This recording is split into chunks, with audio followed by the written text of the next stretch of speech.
Here is 5 insanely fun and effective Warlock builds that I've crafted over the past few months and compiled into one video. In the description will be the link to each individual video and also the dim link to the build right next to it. But first of all, let's cover each build quick and short in one video and then send you on your way to pick your favorite build.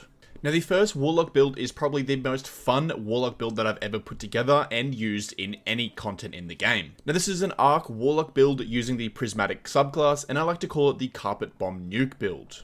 Now this Warlock build takes advantage of the Crown of Tempest exotic headpiece, and the way this exotic works with a Prismatic subclass is as long as your subclass has at least one Arc ability equipped, the Crown of Tempest will actually work for every ability on your subclass, whether it's Arc, Strand, Void, or Solar. This build also takes advantage of the Lightning Surge aspect paired with Arcane Needles. So pretty much you're going to have 3 Lightning Surge charge abilities, and every single time you use one, the more kills you get with it will quickly recharge all of your abilities. This build is extremely fun, as you can see from the footage, and let's go ahead and jump straight into the video and give you a quick rundown. But anyway, to basically summarize this build in a quick couple words, this one is a Carpet Bomb build by using the aspect Lightning Surge. This is the arc fragment that allows you to slide and then use your charge melee to blink forward, jolt targets, and basically do massive nuke damage. We're going to combine this with Arcane Needle, meaning we're going to have 3 charges of this sort of sliding carpet bomb. Now with the use of some fragments, exotic pieces of armor, and other aspects, we're going to be getting our melees back before we run out of melees. So if you play this build right and don't completely waste all of your lightning surges, you should be able to keep this ability up 24/7 and chain them back to back. The exotic that I've gone for in this build is the Crown of Tempests. Now the armor perk on this one is Conduction Tines. Arc ability or jolt final blows increase the recharge rate of your arc abilities. Now luckily enough for us, the way this works on Prismatic is as long as we have one arc ability equipped on our subclass, it's going to increase the recharge rate of every ability on our subclass. So yes, the Crown of Tempest will buff the Arcane Needle's recharge rate. Now just quickly to break this ability recharge rate down, getting 1 kill will give you 175% recharge rate, getting 2 kills is 350% recharge rate, and 3 kills or more will give you 525% recharge rate. So every time we use a Lightning Surge Carpet Bomb, we want to aim to at least get 3 kills with it. And with the amount of damage it does, this is extremely easy. Just look for a pack of ads and go right in the middle of all of them. They should pretty much all die. Doing this is going to give our Arcane Needles a 525% recharge rate. Another major bonus to the Crown of Tempest that I completely even disregarded is the fact that it counts for jolt final blows. Now, if you didn't realize, having a gun with Volt Shot will actually apply the jolt debuff to enemies when you do the Volt Shot animation. Upon killing this enemy with that jolt debuff will count for the Crown of Tempests. So taking advantage of any gun with Volt Shot, whether that be the Ikelos SMG or the Indebted Kindness, this will definitely help your build out. Just make sure you're using a gun with Volt Shot when using this build.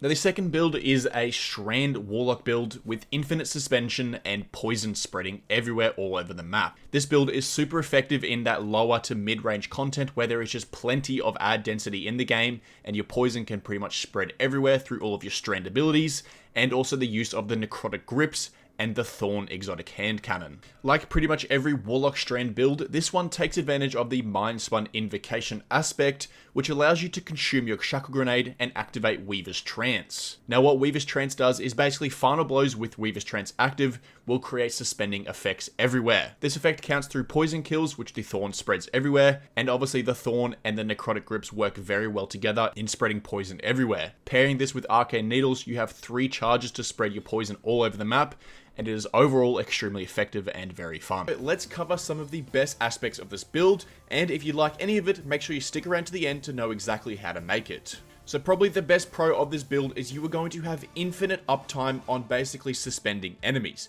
Whether that comes from Weaver's Call or having the ability to throw a Shackle Grenade, you can suspend any enemies whenever you want.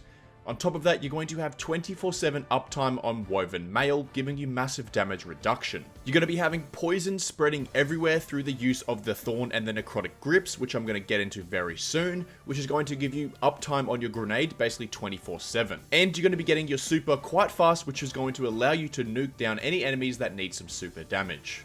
So this Strand build revolves around two exotics that are obviously the most important. The first one being the Necrotic Grips. Now the Necrotic Grips have to be one of the most iconic Warlock exotic pieces of armor in the entire game. Now everyone knows how the Necrotic Grips work, but if you don't, let me quickly remind you. Basically, damaging enemies with any melee ability in the game will add a poison damage over time effect to them. When this enemy dies with this damage over time effect, they then explode and spread this poison to any enemies near them. The Necrotic Grips work especially well on the Warlock Strand subclass because it allows us to have 3 arcane needles, allowing us to spread our poison 3 times, and obviously more when we get our melees back. Another bonus to the arcane needles is they actually do some serious amount of damage, so pretty much most red bar enemies in the game will die to 1 arcane needle if you're not doing anything like a Grandmaster Nightfall. Now another secret little bonus that the Necrotic Grips don't display, but everyone knows works, is that the Necrotics work with weapons of sorrow, so things like the Thorn and the Osteostriga. The poison over time from these weapons coincides very well with the Necrotic Grips. So yes, the second exotic that you're going to need is the Thorn.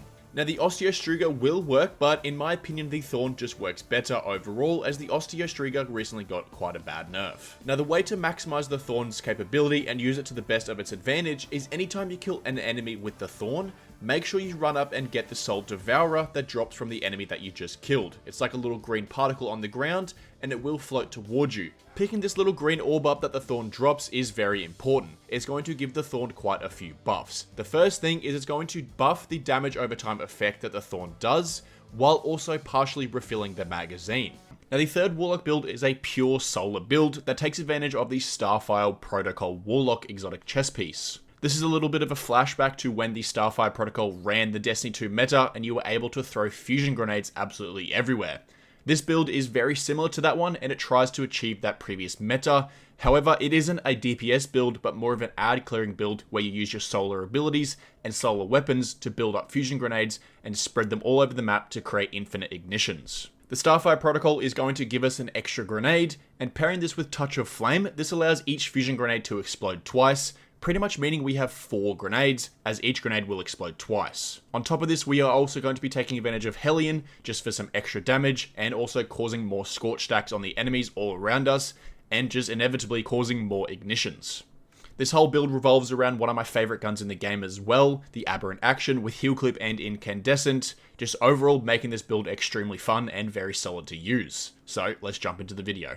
As we all know, Warlocks with the aspect Touch of Flame turns our Fusion Grenade into one of the highest dealing grenades in the entire game. It's going to cause the Fusion Grenade to explode twice, granting enough Scorch stacks to ignite, and this season with the artifact mods such as Solar Fulmination, our ignitions are going to do an incredible amount of damage, so now is the perfect time to try out this build. As you can see from the footage on screen right now, I'm pretty much chaining solar grenades back to back. Combining this with healing rifts and the Hylian aspect, there is just Scorch stacks and ignitions going absolutely crazy. Paired with the best gun in the game right now, Aberrant Action, with Heal Clip and Incandescent on this as well, everything is just dying in a second.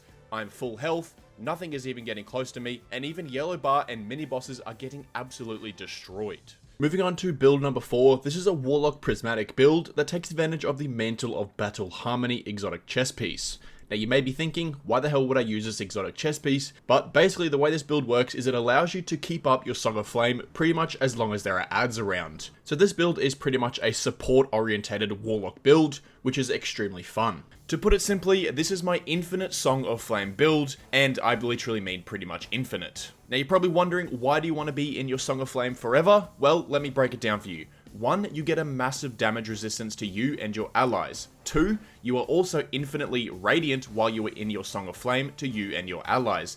And on top of that, all of your solar weapons will apply Scorch to enemies, meaning more ignitions, meaning more damage. On average, using this build, my Song of Flame is lasting at least 1 minute, scaling all the way up to 2 minutes. In this first clip you are seeing, this Song of Flame lasts for around 1 minute and 15 seconds, and that is only because the ads run out. Now there is one condition that allows you to stay in your Song of Flame, and that requires a constant wave of ads. As long as you can keep killing enemies, you can keep your Song of Flame up and active and running. Now, not only is this build amazing when you have your super, but it is also super effective when you don't have your super. And the way I've designed this build is that you can get your super back after it's run out in a mere 20 to 30 seconds, as long as you play your cards right and use the right mods and fragments. Now, the exotic that we're going to be using in this build is the Mantle of Battle Harmony exotic chess piece. Now, this exotic chess piece does two things for us. The first one is what makes this build what it is. Final blows with weapons matching your equipped super damage type grant you super energy.